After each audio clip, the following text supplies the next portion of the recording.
Rejection কেউ যেন মেনেই নিতে পারছে না যে এই পোশাক পরে কেউ র‍্যাপ করতে পারে। কিন্তু এই রিজেকশনে যদি গালি বয় থেমে যেত তাহলে কি আমরা কোনোদিন বলতে পারতাম আপনার টাইম আয়েগা?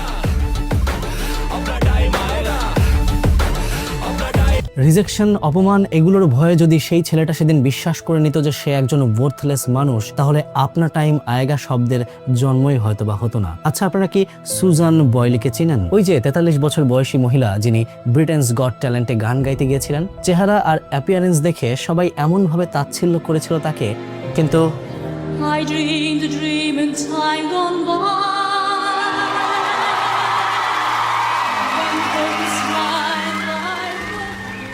গানের প্রথম লাইন শুনেই পাল্টে গিয়েছিল সমস্ত চিত্র।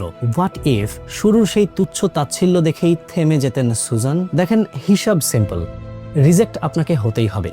মানুষ আপনাকে শুরুতে ভ্যালু করবে না, সেটাও স্বাভাবিক। কিন্তু প্রশ্ন হলো আপনি থেমে যাবেন কিনা, অথবা আপনি নিজেই নিজেকে রিজেক্ট করবেন কিনা। সাইকোলজিক্যাল সায়েন্স জার্নালের এক গবেষণায় বলা হয়, when you get rejected your brain activates the same region as when you feel physical pain and that's the anterior cingulate cortex। মানে যদি কেউ আপনাকে রিজেক্ট করে, ফিরিয়ে দেয়, সেটা শুধু মনে না, আপনার শরীরেও একই রকম আঘাত করে। আর ঠিক এই কারণেই আমরা রিজেকশনকে এত বেশি ভয় পাই। ধরুন আপনি একটা মেয়েকে ভালোবাসলেন, আপনি ভাবলেন ওই আপনার পৃথিবী, তাকে ছাড়া বাঁচা আপনার জন্য একেবারে মুশকিল, কিন্তু সে আপনাকে রিজেক্ট করলো। তখন আপনি মনে করলেন আমি হয়তো লাভেবল না, আমি বোধহয় অতটা ইম্পর্টেন্ট কেউ না।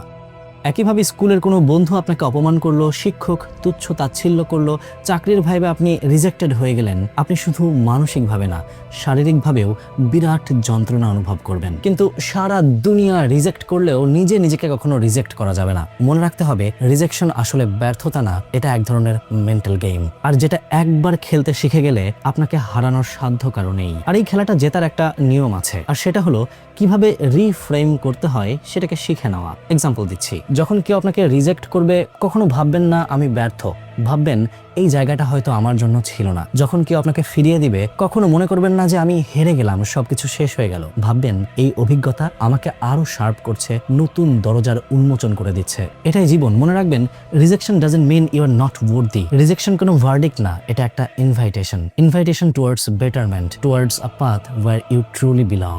আর যেই দরজাটা বন্ধ হলো সেটা হয়তো খুললে আপনারই ক্ষতি হতো। Indeed Allah is the best planner. নিজেকে কখনো রিজেক্ট করবেন না, মনে রাখবেন আপনার টাইম আয়েগা।